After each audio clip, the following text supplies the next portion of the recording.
Hello बच्चों, इस video में हम देखेंगे कक्षा 8 का विज्ञान का वार्षिक पेपर 2025। इसमें जो हमारा पहला प्रश्न है बहुविकल्पी प्रश्न है, जो हमें 5 प्रश्न है और प्रत्येक प्रश्न जो है 1 अंक का है। चलिए देखते हैं। हमारा जो पहला प्रश्न है, खरपतवार हटाने की प्रक्रिया को कहते हैं। तो खरपतवार हटाने की प्रक्रिया को निराई कहा जाता है। तो उत्तर होगा बी। दूसरा है दहन के लिए आवश्यक है। तो दहन के लिए जो है ऑक्सीजन आवश्यक होती है। तीसरा जो प्रश्न है, वन उन्मूलन से किसका स्तर बढ़ता है। तो जो वन उन्मूलन से वन कटेंगे तो ऑक्सीजन की कमी होगी और CO2 का स्तर बढ़ेगा। हमारा चौथा प्रश्न है, एक विद्युतीय धारा उत्पन्न कर सकती है। तो एक विद्युतीय धारा उत्पन्न जो है रासायनिक प्रभाव के द्वारा होती है। रासायनिक प्रभाव, चुंबकीय प्रभाव तथा तीनों के द्वारा होती है। तो इसका हमारा उत्तर होगा उपरोक्त सभी। पांचवा जो प्रश्न है, तड़ित क्या है।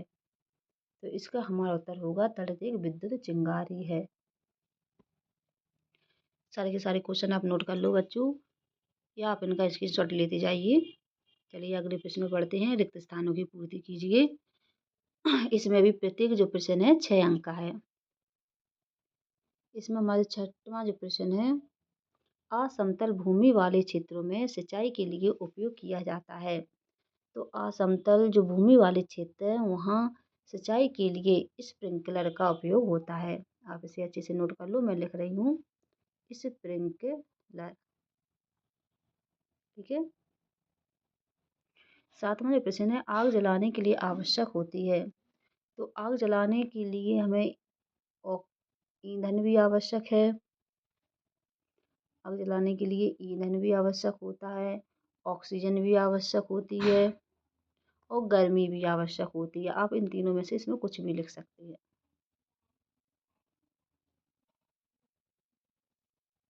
आठवां जो प्रश्न है, वे पदार्थ जो विद्युत का संचालन नहीं करते कहलाते हैं। तो वे पदार्थ जो विद्युत का संचालन नहीं करते कुचालक कहलाते हैं। विद्युत के कुचालक कहलाते हैं। नौवां जो प्रश्न है, भूकंप की शक्ति के परिणाम को पैमाने पर व्यक्त कर सकते हैं। तो भूकंप की जो शक्ति होती है उसे हम रिएक्टर पैमाने के द्वारा ही माप सकते हैं। कौन से पैमाने के द्वारा माप सकते हैं? रिएक्टर पैमाना। अच्छे से आप इसे नोट कर लो।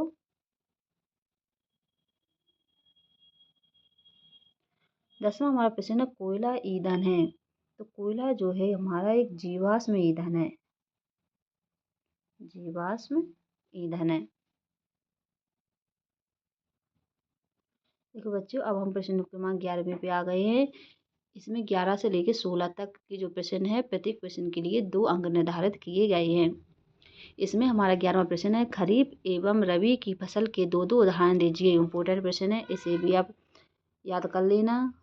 12वां प्रश्न भी आप याद कर लेना, भारत में प्राकृतिक गैसें कहाँ पाई जाती हैं। 13वां जो प्रश्न है, अलैंगिक जनन की परिभाषा लिखिए। ये भी आप याद कर लेना। चौथा जो प्रश्न है, किशोर अवस्था की अवधि बताइए। 15वां हमारा है, बल किसे कहते हैं। 16वां है, भूकंप तरंगे किसे कहते हैं।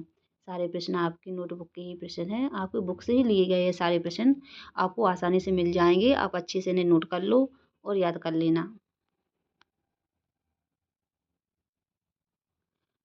ये हमारा 7वां प्रश्न है। 17 से 22 तक के जो प्रश्न है 3 अंक निर्धारित किए गए हैं इनके लिए। इसमें जो है मोमबत्ती की ज्वाला का नामांकित चित्र बनाना है हमें। 18वां जो प्रश्न है, इसमें हमें हमें जैव विविधता का संरक्षण क्यों करना चाहिए ये बताना है। 19वें प्रश्न में लैंगिक और अलैंगिक जनन की में अंतर लिखना है। 20वां प्रश्न भी हमारा इंपॉर्टेंट है, इसे आप नोट कर लो। 21वां प्रश्न भी आप नोट कर लो और 22वां प्रश्न भी आप नोट कर लो। सारे के सारे के प्रश्न आप नोट कर लो बच्चों और अच्छे से इन्हें याद कर लेना। दी गई उत्तरीय प्रश्न है 23 से 26 तक। इसमें प्रत्येक प्रश्न के लिए 5 अंक निर्धारित किए गए हैं। ये 5 अंक के प्रश्न हैं, बड़े प्रश्न हैं। इन्हें आप बहुत अच्छे से नोट कर लो अपने कॉपी पर, बहुत अच्छी तरीके से इन्हें याद करके जाना। 23वां जो प्रश्न है 23 का, सूक्ष्म जीवों द्वारा होने वाले सामान्य रोग, रोगजनक एवं बचाव के उपाय तालिका द्वारा समझाइए।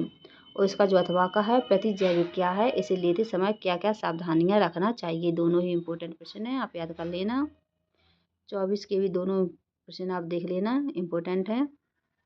25 में भी प्रश्न ध्वनि प्रदूषण क्या है, इसके प्रमुख कारण और मानव जीवन पर इसका असर। और अथवा में है ध्वनि प्रबलता एवं तारतम्य को समझाइए। बहुत ही अच्छा प्रश्न है बच्चों, इसे आप अपने मन से भी लिख सकते हैं और आपके जो चैप्टर में दिया होगा उससे भी आप एक बार पढ़ लो तो आपको याद हो जाएगा। 26वां जो प्रश्न है, 26वें प्रश्न के पहला प्रश्न और अथवा का प्रश्न दोनों ही मोस्ट इम्पोर्टेंट है, आपने अच्छे से याद कर लेना। मैंने सारे के सारे पेपर के क्वेश्चन आपको बता दिए हैं। अगर आपको मेरी जानकारी अच्छी लगती है तो मेरे चैनल को लाइक करें और सब्सक्राइब करें।